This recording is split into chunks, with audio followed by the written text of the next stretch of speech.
hablando con capturar la pantalla, él es decir, acerca para del tomar una aparato foto de genital nuestra pantalla, reproductivo. también nos Mayormente, permite seleccionar mayormente ciertas partes.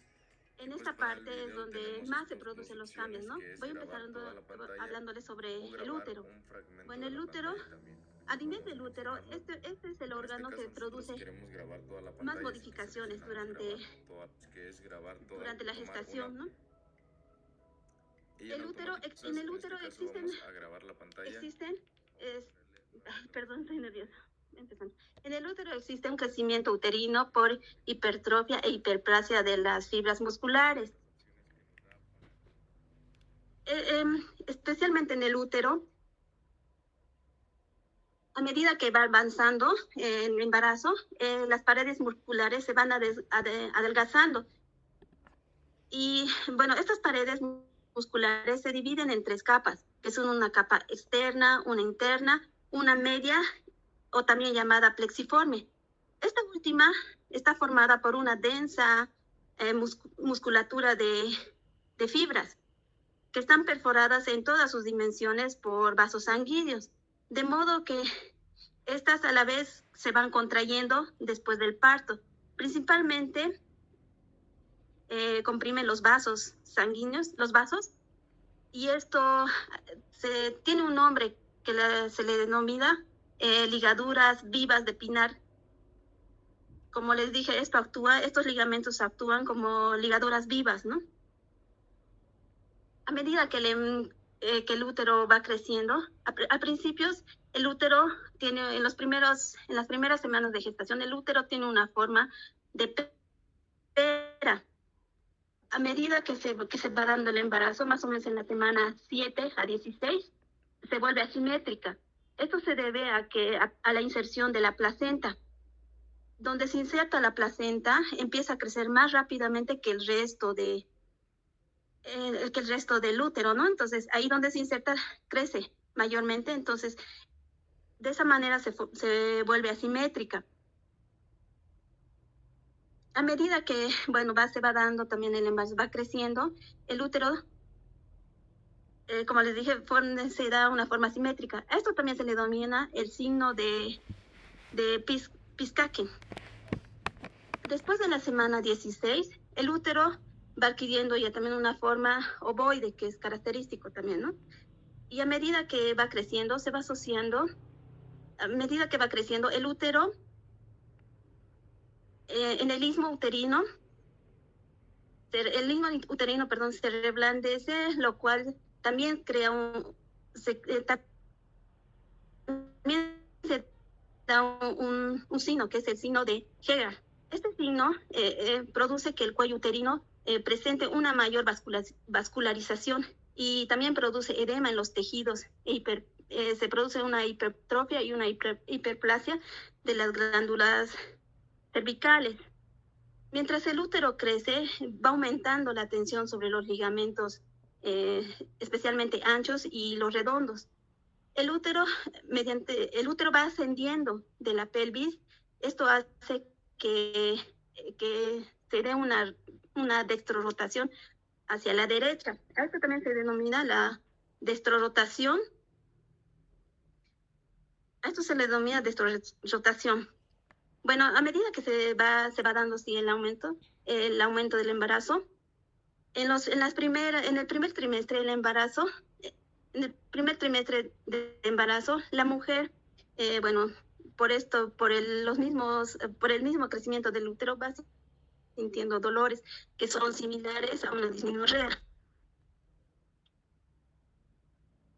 Bueno, a partir del segundo trimestre en adelante, la mujer también se va quejando, ¿no? Que sufre de dolores localizados, especialmente en las fosas ilíacas y en la región inguinal, lo cual se debe también, bueno, al crecimiento y va distendiendo los ligamentos redondos. Durante el embarazo, también el útero va sufriendo contracciones. Son dos tipos de contracciones que se han descrito más, ¿no? Son dos contracciones, las contracciones de Álvarez y las contracciones de Braxton Hicks. Bueno, las contracciones de Álvarez son aquellas que son con mayor frecuencia, pero toman una pequeña parte del útero. Y esto hace que no sean percibidas por la gestante ni por el examinador, a comparación de las de Braxton Hicks. Las de Braxton Hicks sí tienen una intensidad mayor bueno, tienen una intensidad mayor y toman una gran parte del útero. Esto hace que la gestante sí sienta estas contracciones, ¿no? Que son esporádicas, no son muy frecuentes, pero sí tienen una intensidad que mayormente las intensidades es de entre 10 a 15 miligramos de mercurio. Bueno, según la literatura, ¿no? Hay otras literaturas que la toman de entre 5 a 25 miligramos de mercurio. Esto hace que la gestante en las últimas semanas de embarazo, estas contracciones se vuelven más frecuentes y algunas veces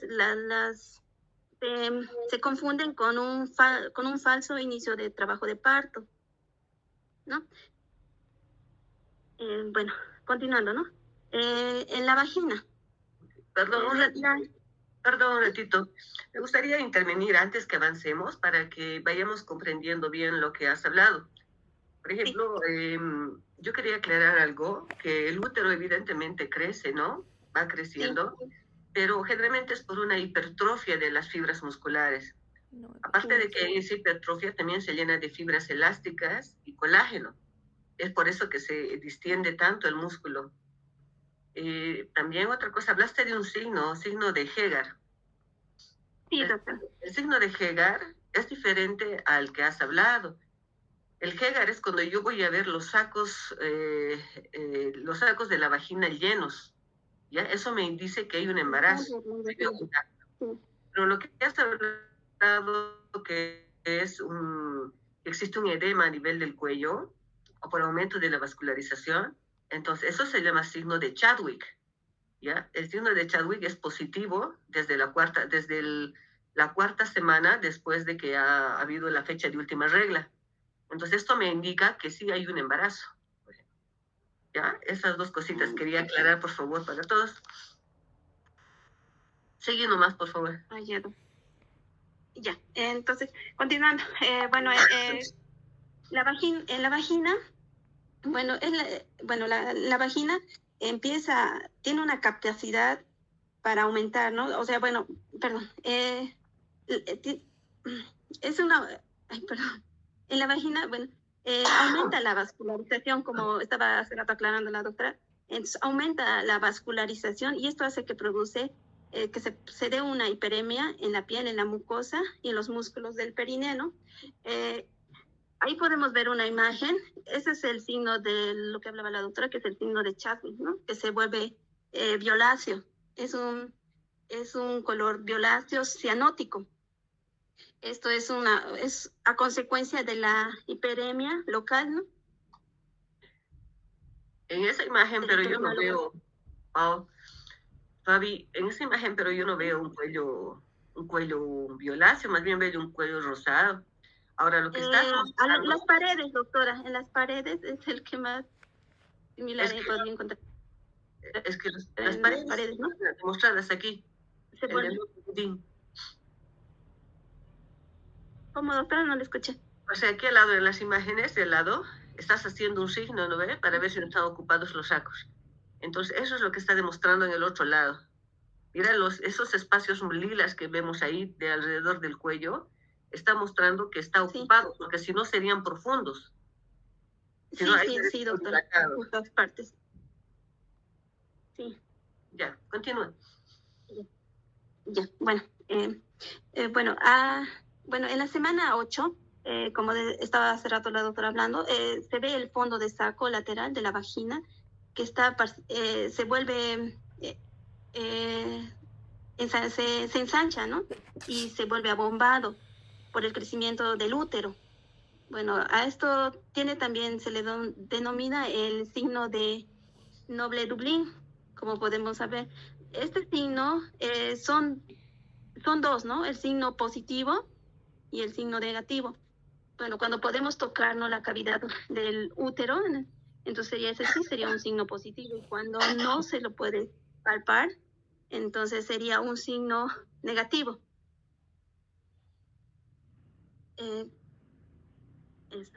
Bueno, continuando, ¿no? En el ovario durante el embarazo se produce, durante el embarazo el ovario no produce ovulación. El cuerpo lúteo es el principal productor de progesterona, ¿no? Y bueno, también el ovario es el encargado de mantener el embarazo durante las primeras 12 semanas, hasta que la placenta empieza a producir sus hormonas. Bueno, en las mamas, bueno, desde el comienzo de la gestación, las glándulas mamarias se van preparando para la lactancia. Es posible que el aumento, esto aumenta la irrigación mamaria y aumenta también el volumen mamario. Y bueno, produce, ¿no? Y hace también, bueno, que la paciente, bueno, empiece a sentir distensión. Y como les dije, es por el crecimiento, ¿no? Que las mamas empiezan a preparar para la lactancia. Y también existe un incremento de la pigmentación de la areola y del pezón, que bueno, es frecuente, ¿no?, en la mujer embarazada. Y también algunas pacientes presentan lactorrea y prurito en los pezones, bueno, que también son signos, ¿no?, fisiológicos característicos del embarazo. En el músculo esquelético, bueno, el sistema musculoesquelético sufre también numerosas modificaciones a consecuencia del embarazo, ¿no? Se produce la hiperlordosis, como podemos ver, no puedo marcar, ya, bueno, se produce una hiperlordosis y también una hiperextensión de la musculatura vertebral. Y esto hace que, bueno, en las mujeres, especialmente con sobrepeso, incrementan la lordosis, ¿no?, lumbar. También las mujeres embarazadas producen aducción de los pies. Y bueno, también otros le llaman como la marcha de pato, ¿no? También producen la separación de las ramas pubianas en la sínfisis del pubis.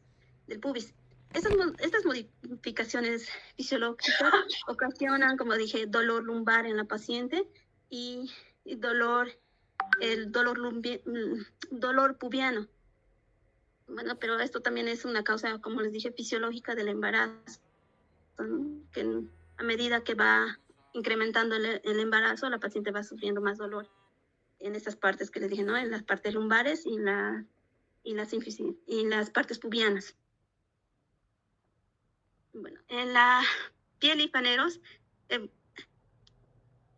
algunos de estos cambios son más evidentes y ocurren durante el embarazo, que son aquellos relativos a la piel, ¿no? Especialmente podemos ver en el abdomen, por la distensión, ¿no?, que existe, van apareciendo estrías. Estas estrías son de color rosado violáceos más o menos, y se van formando perpendicularmente a las líneas de tensión de la piel. Luego se van transformando y van cambiando de color, se vuelven blancas, atróficas. Bueno, esto más se da en el segundo trimestre de embarazo. Y a medida que va avanzando, algunas pacientes también, presentan prurito, ¿no?, en las partes donde le van saliendo las estrías. Esto se dice que, bueno, aparecen estas estrías por el alto nivel de corticosteroides que se da en el embarazo, y esto hace que disminuya también, ¿no?, la síntesis del colágeno y el número también de los fibroblastos de la dermis. A medida que va avanzando, también existe una hiperpigmentación, que esto ocurre mayormente en el 90% de las mujeres embarazadas, que suelen generar uno de los signos más precoces y evidentes del embarazo, ¿no?, que es más notorio. Y esto a veces es más notorio en las mujeres que son de piel oscura. Bueno, y muchas veces esta pigmentación a veces desaparece en otras del embarazo y en otras pacientes no permanecen, ¿no? También podemos ver, Bueno, esta hiperpigmentación, como les dije, se da más también en las regiones de más afluencia hormonal, como ser en los pezones, en la área vulvar, también en las regiones perianales. Hay otras zonas también que son, ¿no? Otra zona igual característica que aparece, que son en las zonas de la línea paraumbilical, como se puede ver ahí en una imagen. También, como les dije, el melasma, ¿no? Que aparece, ¿no? Que se da más en las mejillas y también en el labio superior, ¿no? Más o menos por los bigotes, ¿no? A medida también que va avanzando, entonces, bueno, se va pigmentando la piel, ¿no? Y bueno, es recomendable que las pacientes utilicen, ¿no? Protector solar para evitar, ¿no? También otra cosa, antes de pasar la imagen, también aparecen las que son las denominadas telangiectasias aracnoideas, las cuales se desarrollan entre el segundo o quinto mes de embarazo. Estas se presentan en áreas que drenan la vena cava superior. Bueno, es decir, más aparecen en la parte superior del tórax y de la cara. Habitualmente desaparecen posterior al embarazo. También presentan en algunas personas el eritema palmar. Este eritema y la telangiectasia, como les dije, son a consecuencias de la elevación del estrógeno, y bueno, que es característico, ¿no? En el embarazo, y desaparecen después del parto, ¿no? Bueno, empezando con el sistema endocrino, ¿no? Vamos a empezar hablando del páncreas, ¿no? Bueno, como vemos, el páncreas, en el páncreas, en el primer trimestre se produce la hiperplasia de los islotes pancreáticos, como el aumento de la secreción de insulina, el aumento también de la utilización periférica de la glucosa. Todo este procedimiento ocasiona una reducción de la glicemia en ayunas en los primeros meses de embarazo. Ya en el segundo y tercer trimestre de embarazo, estas hormonas lactógenas placentarias producen un aumento a la resistencia de la insulina. Las mujeres que son sanas logran compensar esta resistencia de la insulina mediante los niveles mayores de la hormona. Pero hay otro porcentaje, en un 10% de mujeres embarazadas, que no logran compensar este desarrollo. No logran compensar, y esto hace que desarrollen diabetes mellitus gestacional. En la hipófisis, bueno, en la hipófisis se produce un aumento de volumen de secreción de las células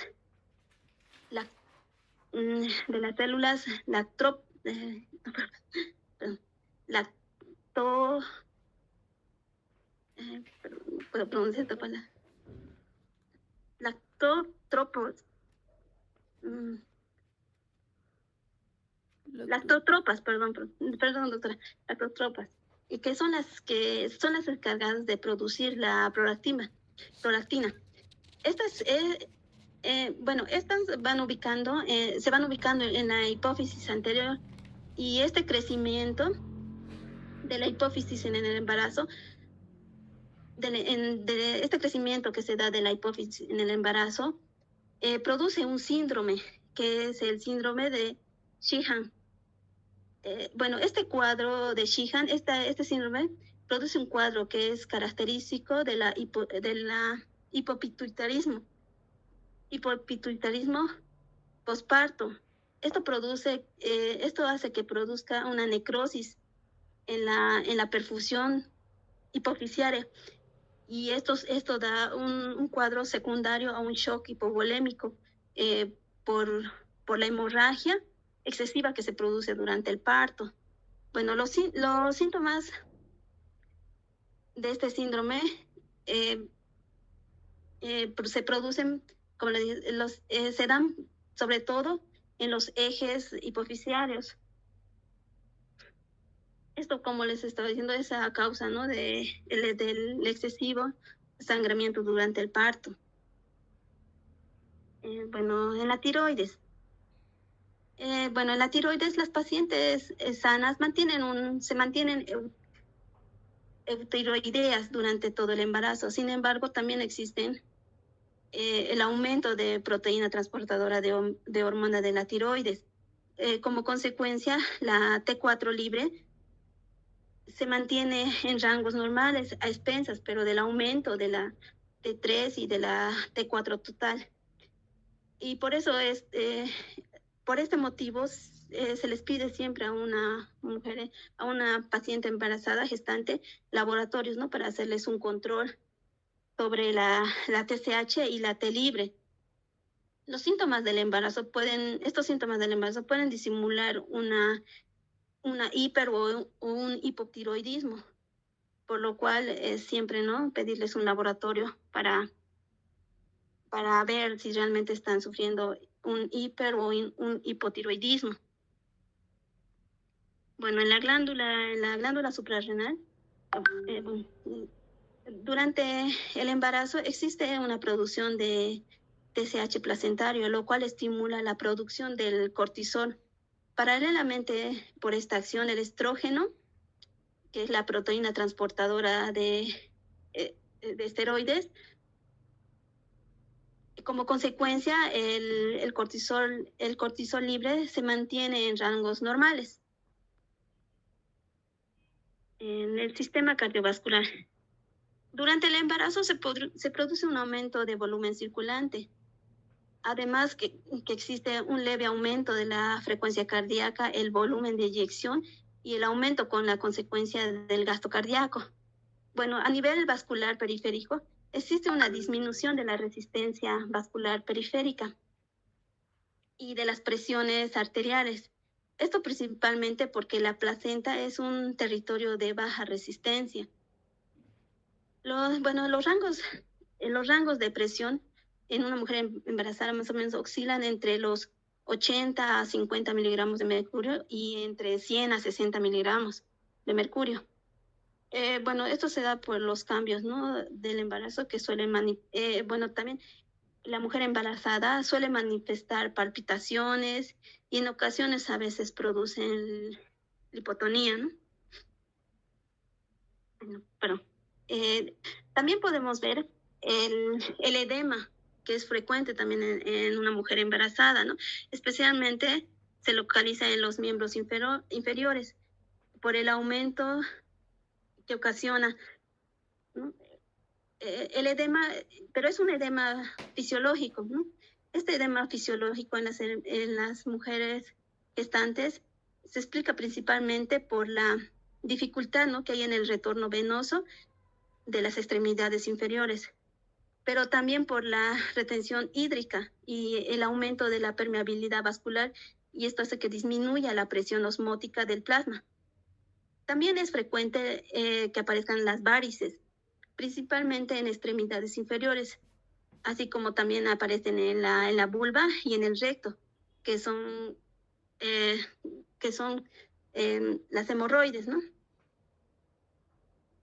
Principalmente también este aumento de las presiones venosas de los vasos pélvicos y femorales se dan por la compresión del útero grávido, ¿no? A medida que va creciendo, se va distendiendo, va haciendo más compresión y por eso se dan los edemas, ¿no? Que son edemas, como les dije, son edemas fisiológicos. En el sistema respiratorio, durante el embarazo, el consumo de oxígeno va aumentando aproximadamente en un 20%. Esto se da por el aumento que es necesario para el metabolismo fetal, y bueno, el metabolismo fetal.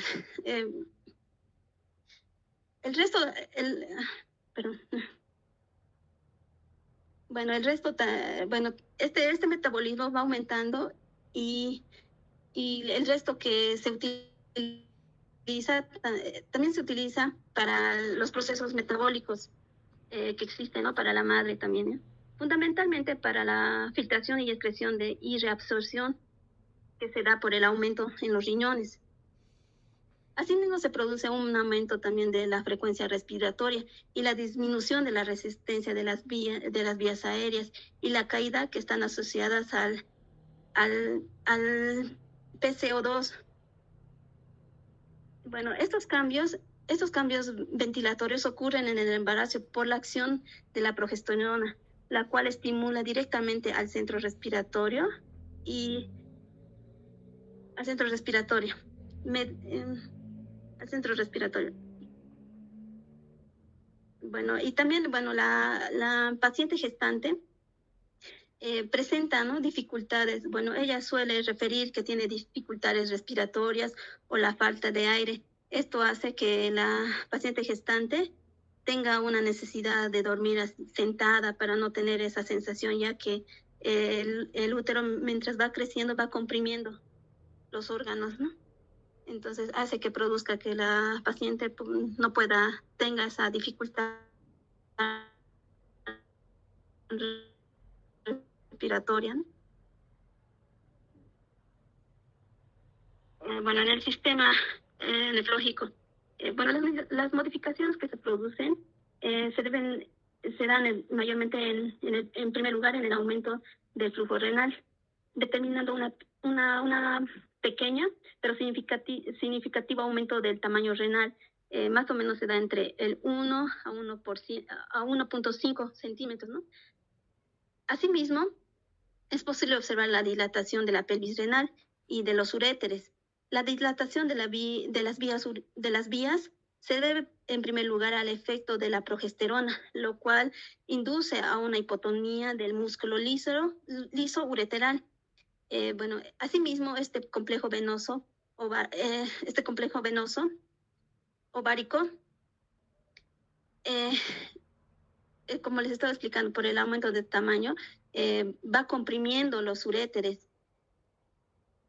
Comprime los uréteres contra el borde de la pelvis ósea. Esto se da también por la destrorotación que hace el útero durante el embarazo, y esto hace que explique, ¿no?, porque generalmente en las embarazadas el uréter derecho está más dilatado que el uréter izquierdo. Todos estos mecanismos contribuyen a la dilatación de las vías urinarias, ¿no? Y esto hace también que provoque una éstasis urinaria, que es característico de las embarazadas. Y esto también hace que el aumento del flujo plasmático renal determine consigo un aumento de la filtración glomerular. El aumento de la filtración de lo glomerular hace que muchas de las embarazadas presenten glucosuria y también proteinuria. Y como les dice, también el aumento de volumen hace que comprima, ¿no?, la vejiga, y esto hace que las pacientes tengan ganas de entrar frecuentemente, ¿no? Que vayan constantemente al baño. Y ellas se quejan que tienen micciones frecuentes. Esto, como les dije, es por la compresión, ¿no?, que ejerce el útero en la vejiga. Y también, o sea, la mujer eso también hace que a veces uno sospeche de una infección, ¿no? Y bueno, y también esto hace también que la mujer embarazada tenga frecuentes infecciones urinarias por la éstasis, ¿no?, que hay de la orina, y a veces presentan itus altas o bajas. Y bueno, por eso también es recomendable no pedirles un ego, ¿no?, un cultivo de orina para descartarnos si tuviera alguna infección. En el sistema digestivo, en el sistema digestivo los niveles elevados de la progesterona inducen a una disminución de la motilidad del estómago, del intestino delgado y del intestino grueso.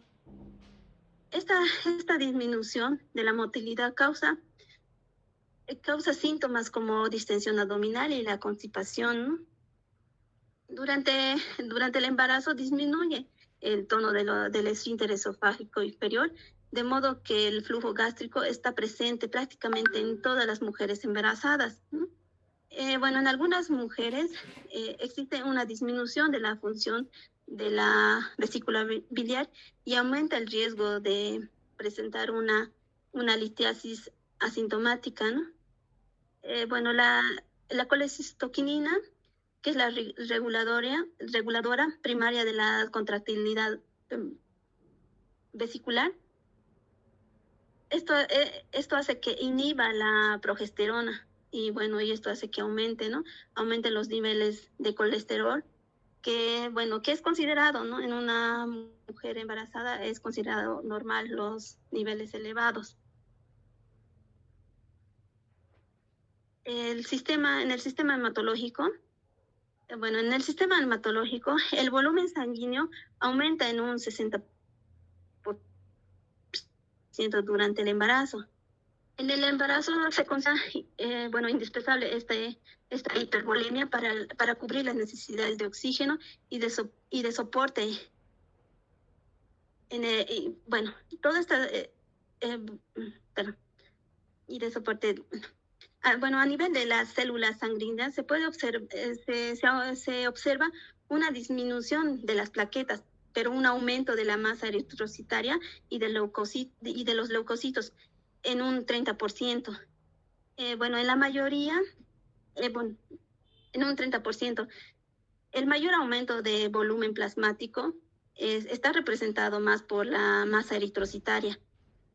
Esto hace que se genere un estadio de anemia, pero un estado de anemia fisiológico. Los valores mínimos de hematocrito normal en una embarazada son, en el primer trimestre se da en un 33% de hematocrito y hemoglobina se da un 11% de miligramos decilitro. Y ya en el segundo trimestre se da un 30% y con una hemoglobina de 10 miligramos decilitro. En el tercer trimestre vuelve a los mismos parámetros del primer trimestre, que es un 33% y con una hemoglobina de 11 miligramos decilitro. Bueno, también se produce una alteración a nivel de los factores de la coagulación. Los aumentos que se aumentan, los factores 7, 8, 9, 10 y el factor 11. Y los que no se alteran son los factores 2, 5, 7 y los que disminuyen son los factores 11 y 13. Y también presentan una modificación en el sistema anticoagulante, en el sistema de coagulación. Presentan las modificaciones en la trombina 3, en la proteína C y en la proteína S. Esta reducción de todos los anteriores que les expliqué durante el embarazo existe un estado de hipercoagulabilidad y bueno, son de mayor riesgo que produzcan una enfermedad trombótica, ¿no? El riesgo de presentar un tromboembolismo en las gestantes se da, bueno, en la población en general se da en un porcentaje de 1 en cada 100, pero en una mujer embarazada, en la población de mujeres embarazadas se da en 1 de cada 1,000 personas. Bueno, se disminuye, mejor dicho, incrementa esta posibilidad de tener la enfermedad tromboembólica por lo que ya les expliqué, ¿no? De que va reduciendo los factores, interviene en la coagulación, ¿no? En el sistema de coagulación.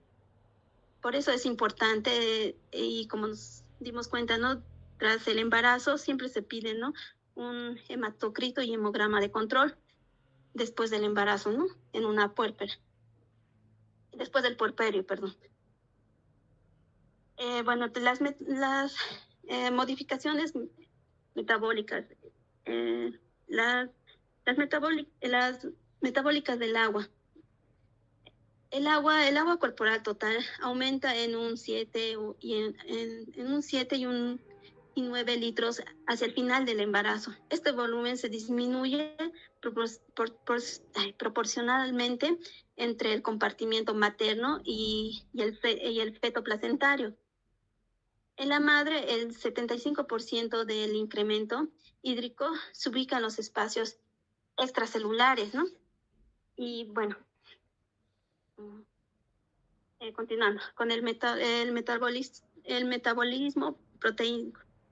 En el 50% en el 50% de anabolismo proteínico corresponde al contenido placentario y el otro 50% restante se distribuye entre la mamá y la sangre materna.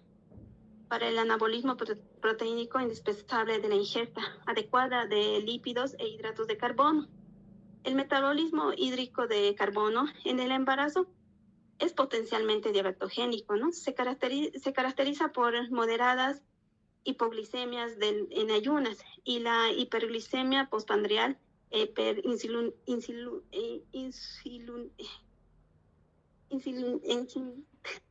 perdón, el postprandial. Bueno, la hiperinsulinemia podría explicarse por la hipertrofia e hiperplasia de las células beta del páncreas. El metabolismo lipídico. Existe un estado de hiperlipidemia durante la gestación que es característico por las elevaciones, ¿no?, que hay en los ácidos grasos y en los fosfolípidos y en los triglicéridos. El metabolismo del calcio. En la homeostasis del calcio es regulada por el sistema complejo que involucra a la paratohormona, la calcitonina y el calcitrol. La vitamina D es una hormona sintetizada en la piel y y también lo adquirimos en la dieta.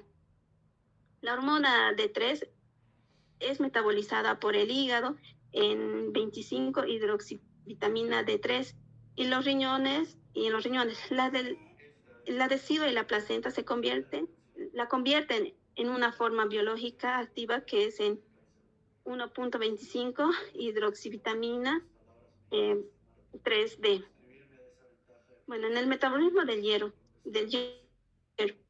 En la embarazada, la demanda de hierro aumenta principalmente aumenta para el requerimiento de la masa eritrocitaria en la expansión secundaria a los requerimientos de la placenta y del feto. En el feto se obtiene hierro el feto obtiene hierro desde la madre para transporte activo a través de la placenta y en su mayor parte en los últimos 4 semanas, ¿no?, aumenta. Este requerimiento total de hierro en el embarazo es de 70 a 1400 miligramos. Bueno, globalmente es de 4 miligramos día en el embarazo, pero en las últimas semanas aumenta en un 6.6 miligramos día. Bueno, esto hace que, en la dieta adecuada se proporciona 14 miligramos de hierro al día, del cual solo se absorbe en 1 a 2 miligramos. La absorción de hierro aumenta al final de la gestación. Esto hace que la paciente embarazada requiera, ¿no?, más adecuado aporte de hierro para que sea suficiente para el embarazo. Por lo que se le da a las pacientes, se les da, ¿no?, el hierro, que es de 200 miligramos, ¿no?, que es la que nos proporciona el seguro. Pero este hierro que proporciona el seguro solamente tiene un 25% de hierro elemental, y lo que una gestante embarazada necesita es 100 miligramos de hierro elemental. Y bueno, también se le puede decir, ¿no?, a la paciente que si ella misma se puede comprar, ¿no? O sea, porque hay comprimidos que vienen con hierro elemental de 100 miligramos, que son, ¿no?, específicamente para una paciente embarazada gestante, ¿no? Y por este motivo es que se le da, ¿no?, durante el embarazo a la gestante se le da, ¿no?, el hierro elemental, que el hierro, ¿no?, se le aporta, y también después del embarazo, igual, ¿no?, se le da el hierro. Bueno, eso es todo. Gracias, doctora. Sí, Fabi, está bien. Muy bien, Fabiola, muchas gracias. Me ha parecido completo tu exposición. Tal vez solamente aquí anoté para aclarar algunas cositas, para que, digamos, tu disertación esté más completa. Eh, por ejemplo, en cuestión de las mamas, ¿no? Sí. Debemos de pensar que siempre, o sea, existe lo que es un crecimiento ductal, ¿no? Y una hipertrofia de los alvéolos. Y todo eso es debido, por ejemplo, todo es hormonal. El Sí, estrógeno, perdón, el estrógeno va a producir el crecimiento ductal y el estrógeno va a producir la hipertrofia alveolar, ¿no? Y además, como has mencionado en la parte de endocrino, la prolactina, el cortisol y la insulina también participan en esta parte del crecimiento de las mamas, de la hipertrofia de las mamas, el crecimiento, todo eso, ¿no? Eso también es importante aclarar en la parte de las hormonas. Luego, algo importante también, por ejemplo, cuando has hablado de la piel, de la hiperpigmentación, generalmente es por la producción o estimulación de los melanocitos, ¿no ve? Sí, Y esta también es producida, pero hormonalmente. Y también sí. nosotros debemos tener mucho cuidado con la alimentación. A veces a las mujeres gestantes les decimos que coman de todo, ¿no?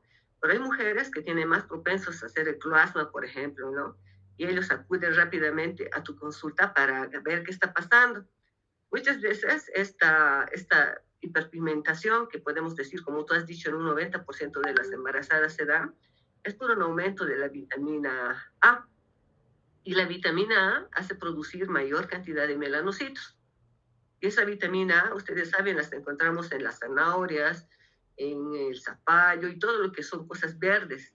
O sea, a veces ustedes se han dado cuenta, al dar de alta les decimos que consuman todo lo que es verde oscuro, ¿no? Para que ayude al hierro y la vitamina, pero a un principio del embarazo más bien se dice que reduzca esos vegetales, porque producen la vitamina A para evitar la formación de cloasma especialmente. ¿Ya? Luego, a ver, ¿qué más es a nivel de piel y faneras? Estaba interesante. Bueno, el hirsutismo que han debido ver en algunas mujeres que hasta les crecen vellos hasta en los labios, ¿no? Sí, doctora. El proceso hormonal, ¿no? Sí, que todo eso también es, todo es exactamente, es hormonal, todo eso, ¿no? Debido a la presencia de los andrógenos placentarios más que todo, y por un aumento de colesterol en las mujeres que están embarazadas. O sea, no todas hacen, pero las que tienen colesterol alto y las que tienen andrógenos placentarios, sí, ¿no? ¿Qué más quería decirles? No sé, a ver, ¿alguna pregunta, jóvenes? Fabiola, ¿alguna pregunta? ¿Que yo les haga a mis compañeros o que ellos me hagan? No, pues yo te voy a hacer ahorita. Pero ya. para Fabiola, Sí, sí, doctora. ¿tienes alguna pregunta o está todo bien? No, doctora, de mí está todo claro. No sé mis compañeros si tendrían alguna duda, alguna pregunta. Está bien, Fabiola, gracias. ¿Tienen alguna pregunta?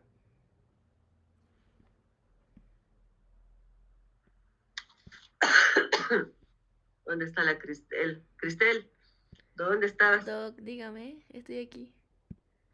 Sí. ¿Tienes alguna pregunta, Cris?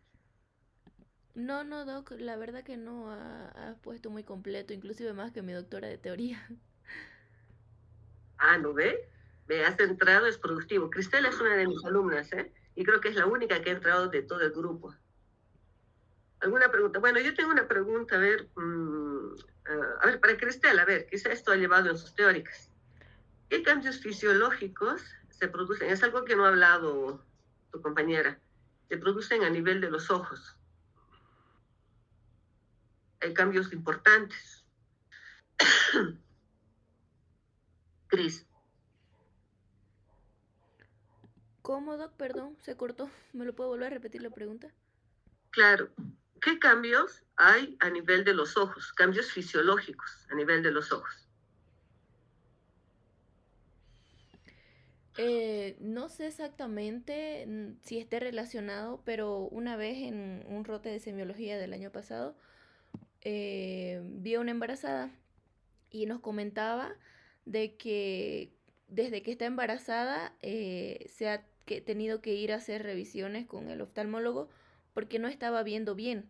Y no es que no podía leer o, o de lejos o de cerca, sino que como a veces se mareaba y veía doble o se quería caer porque miraba, digamos, un poste a la izquierda y luego estaba enfrente de ella y que necesitaba usar mucho lágrimas artificiales porque tenía mucha resequedad y eso ella lo había notado en el embarazo. Entonces, supongo que esos serían quizás los cambios. No, no lo avanzó mi doc de teórica en los ojos, la verdad.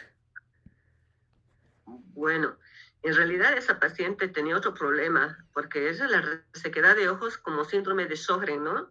No es fisiológico, es patológico. Pero, bueno, Fabiola, ¿tú sabes? ¿O Norma? Em, Bueno, creo que nadie sabe. Entonces, existen dos cambios físicos. Es importante esto, jóvenes, de los ojitos, cuando ustedes ven a una mujer embarazada. Todo lo que Cristel ha dicho es patológico, ¿ya?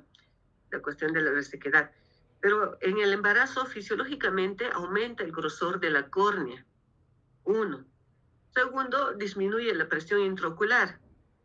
¿Ya? Eso va a pasar. Eso es fisiológico. La paciente va a tener una cierta dificultad para ver, que es un poco borroso, pero no va a ser como la patología que nos ha dicho Cristel. Ahora, una vez que se produce el parto, más o menos tarda meses para que vuelva todo. O sea que si la mujer dice, estoy mal, ya no veo bien después del parto, hay que esperar unos meses, ¿ya? Porque más o menos en unos 5 o 6 meses recién todo vuelve a su normalidad a nivel del ojo, a nivel de la presión intraocular. Ya, esos son los cambios fisiológicos que se producen en el embarazo, que me parecen importantes porque a veces nosotros vemos a una puérpera y dice que ya no ve bien, que ya ve borroso y rápidamente le mandamos al oftalmólogo, ¿no? Y el oftalmólogo obviamente va a hacer su trabajo, él le va a medir, va a decir si no ve bien y le va a medir y a los meses ya no le va a servir la medida, ¿no? Entonces eso es importante también, considero. Ahora, ¿dónde está la disertante? Aquí estoy, doctora. Ah, sí. A ver, ¿tú crees que el prurito es fisiológico? Hay un prurito, ¿has debido ver en consulta externa? Sí, doctora. Sí, ¿no? Sí, sí. Entonces, ¿qué opinas del prurito? Es fisiológico, doctora. Depende, pues. Hay patológicos también. Sí, hay patológicos. Dependiendo, como dice, bueno, hay como les dije en la parte de abdominal, bueno, eso es para la distensión, ¿no? Que va teniendo, entonces les provoca, a algunas pacientes les provoca prurito en la región del abdomen, ¿no? Y bueno, pero hay pues pacientes que vienen con prurito generalizado. El anterior viernes vimos en consulta con los que estaban una mujer que todo su cuerpo tenía heridas hasta en sus pies del rascado que se había hecho ella, ¿no? Ahora, obviamente, con unos antialérgicos, eso pasa. Ahora, obviamente, habría que estudiarle a esta señora, ¿no? Generalmente son por problemas de éstasis hepática, ¿ya? Entonces, que se produce en el embarazo. Hay una éstasis, una colestasis hepática, donde la distribución de las bilirrubinas va hacia la piel ahora, y eso es lo que produce el prurito. Y se puede dar los antihistamínicos. Una vez que cese el embarazo, pues poco a poco va a ir volviendo a su normalidad. sí. ¿Está bien, Fabi?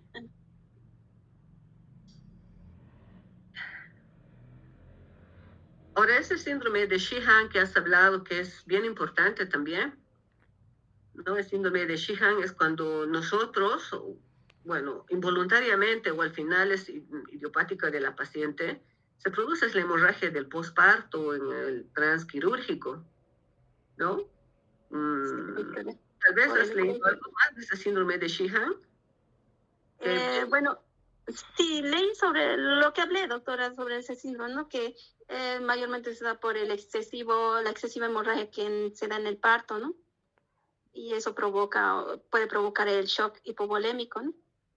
Ya, ¿y a nivel de dónde pero va a lesionar? Cristian Quispe. Perdón. Cristian. ¿No está el Cristian? Ajá, solo ha entrado. Doctora, le escucho, doctora. Cristian, a ver, respóndenos, por favor. El síndrome de Sheehan, ¿a qué nivel va a lesionar? Es producido por una hipovolemia, producido por un sangrado masivo. Pero ¿qué pasa? ¿Qué se lastima? ¿Qué se deteriora?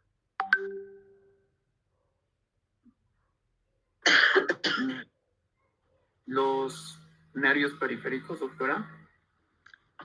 Otra persona, a ver, Noelia. Noé. Doc, buenas noches, Doc. Hola, Noé. Buenas noches. ¿Tu respuesta, Noé? No sabía. Cristal.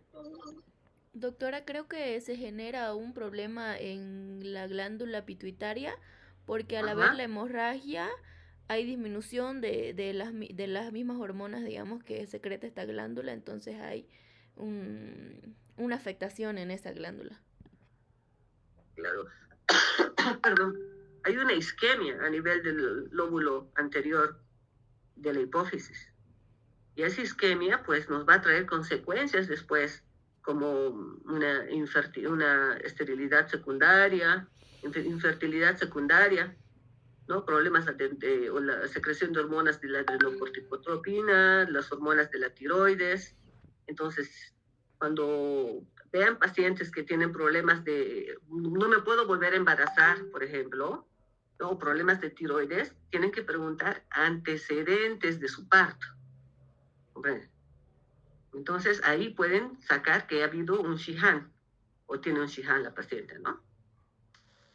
Bien, Fabiola, hay una hormona también importante, fisiológica durante el embarazo, que es la relaxina. La relaxina. Sí. La relaxina.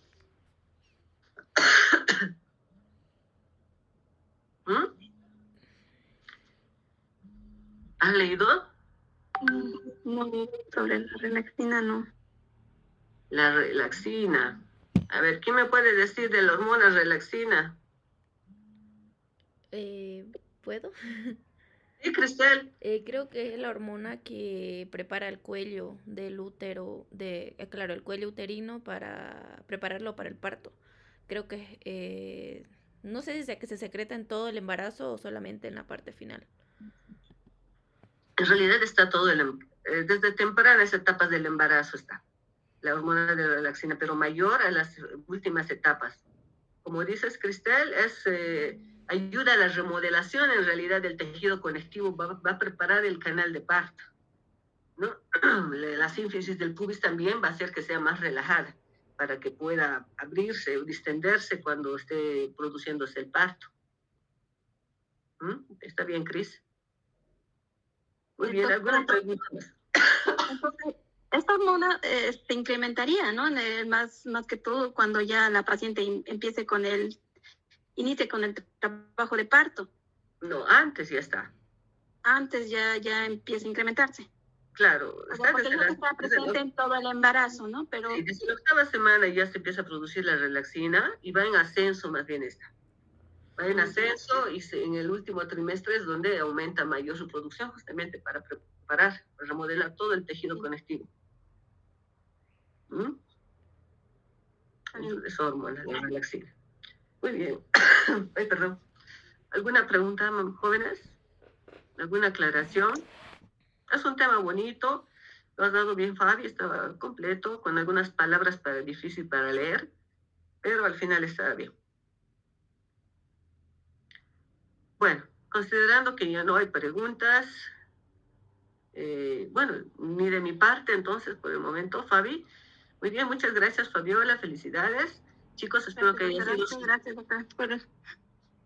sido sustancioso para sus conocimientos, jóvenes, y siempre estar leyendo. Nos vemos mañana, si Dios quiere, en el hospital. Está bien, doctora. Está bien, doctora. Buenas noches, que se recupere. Hasta mañana, doctora. Buenas noches, doctora. Chao.